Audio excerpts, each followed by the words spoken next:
All right, ladies and gentlemen, Henrik. Thanks. So thanks for being able to talk in this meetup. It's a bit of a different testing as what we have heard before for websites. So our goal is to test the Chrome part and the content part of Firefox. So we have a tool called Mozilla, and right now we are on the way to go out as crowd to get more people involved in running our tests. So for the beginning, who is Mozilla QA? So we are a group of 30 employees, contractors. Not really. We are more than thousands of different testers across the globe, which are a global community and all at the same level. So everyone can contribute, can run tests, and can help us here. So we already have a partnership between the core team and the community members around the world. And you can see this in this scale here. It's a bit dark, but you see that we have a really huge number of users, which is nearly 400 million, which is amazing. And for our part, for testing, we are more looking for this specific area right now. So we have the beta testers with 2.5 million people and the 90 testers who run our daily builds, which are about 10,000 people. So this is part we are looking right now, and we want to get them to run our automated suites. So on which parts we are working in general for testing Firefox? Mainly when we have a new release like Firefox 4, we have to test a huge amount of different new features. So we have separate groups in our QA group, so each one can cover a specific area. So it's like Special Tab, Add-ons Manager, and many more features. So we run tests against the beta releases and against the nightly builds. So mostly, I think most of us are using the daily builds, even they are not so stable enough. But it's risky, but it's our job. And at the other side, we have to do a lot of testing for release builds. That means before we ship new security releases, our group has to run a couple of smoke tests, which are about 30 on all the platforms we support. And with those tests pass, we have about 300 basic functional tests we have to run. So that's quite a lot.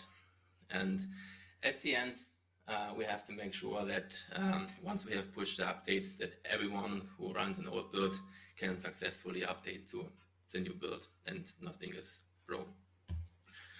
So what is the history of automation in QA? Beginning of last year, we nearly had no automated functional tests, at least for the QA part.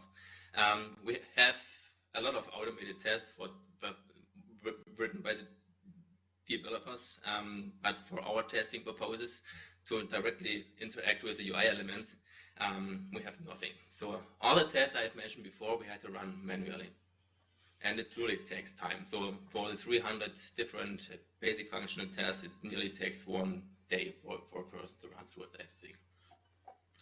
So now I mentioned it here already a bit.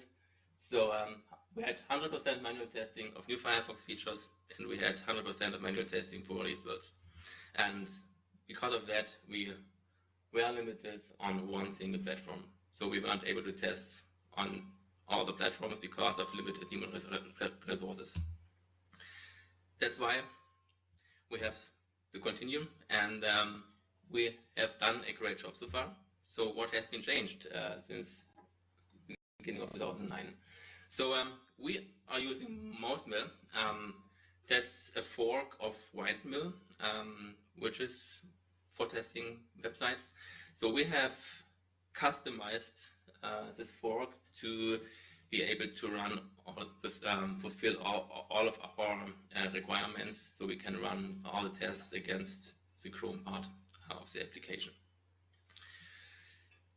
Besides that, we have automated right now about 30% of our basic functional tests, which are about 100. So it's a great time saver because one test run takes only 6 minutes. So at all, when we have automated everything, or nearly everything, we will be by half an hour against 1 day. And we can run all those tests in parallel on all the platforms, and that's really amazing. And at the end, for the test for automated updates is mostly done. So we don't need 4 or 5 people to run all those tests. Now only one single person is required to start the test, and then just to give you some numbers, we have 192 different updates to test to go to the beta channel, which is for our testers, or when we release Firefox for the release channel. So it will be 384 tests we would have to run, and this can be done by one person, and one of those tests is under 2 hours. There are even more improvements I want to have here to run tests in parallel, but therefore we would need a WebDriver. Working on it. Yeah. Okay, so by the current state, it's perfect to go to the crowd so that we can involve everyone here. So that's something we are working on right now. So it's on outsourcing. So what we really want is that people are doing it on their own and trying to help us here to run all the tests, to give us the feedback, or we get the feedback from their systems, so we are able to really run the test on the machines itself of the users and not on our infrastructure, which is not the same as when we run the test on the user system. So this is our goal. And we will rely on the people, and finally we hope it will work. And therefore, what can we do?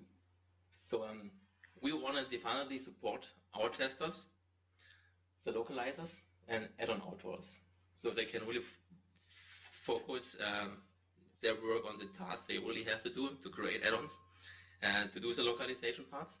So we'll have the test, we can spread it around, everyone can run the test in their own locale of Firefox, and they can run add-ons tests to make sure the add-on is working, and the add-on author only have to check, hey, everything passed, or there's a failure in a specific locale, and I can fix it very easily. Besides that, we will finally have constantly testing of builds across all the platforms and locales. We are trying this too in our lab, but it's not really possible with over 70 different locale builds and all the platforms, so we would have to expand it a bit. And at least, we can assemble all the different test results from this really huge number of different environments, which will help us to investigate problems like different global settings of the OS, or measuring the performance, how fast the tests are running.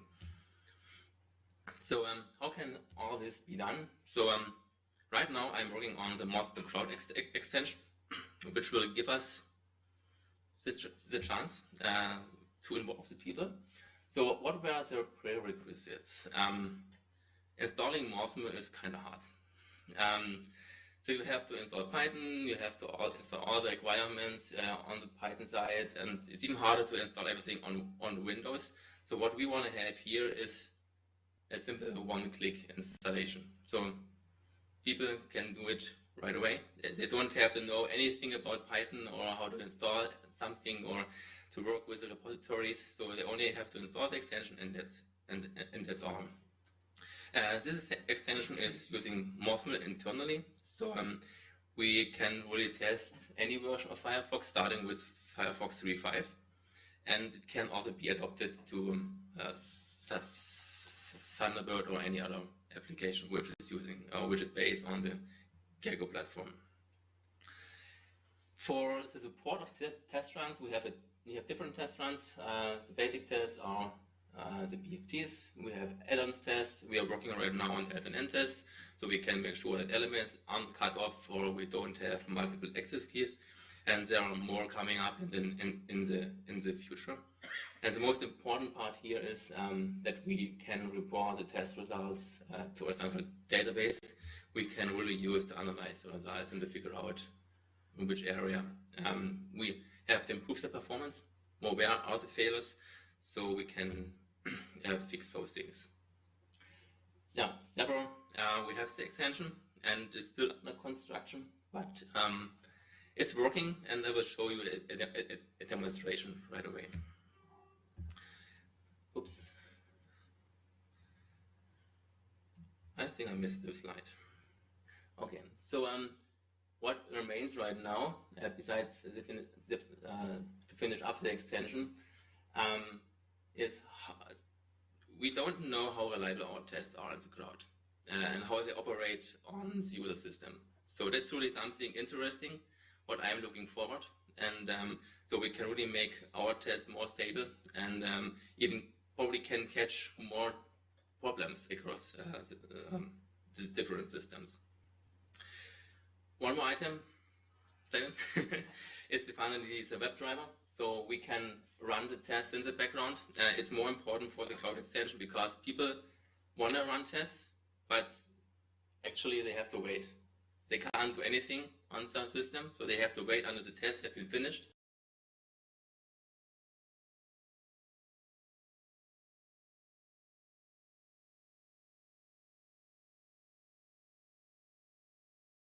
The desktop or whatever else, but I think WebDriver is definitely needed for that, and we are working on that. And last but not least, we will have to find a way to correctly analyze all the results we get back. So depending on the environment, that's a tricky thing, I think.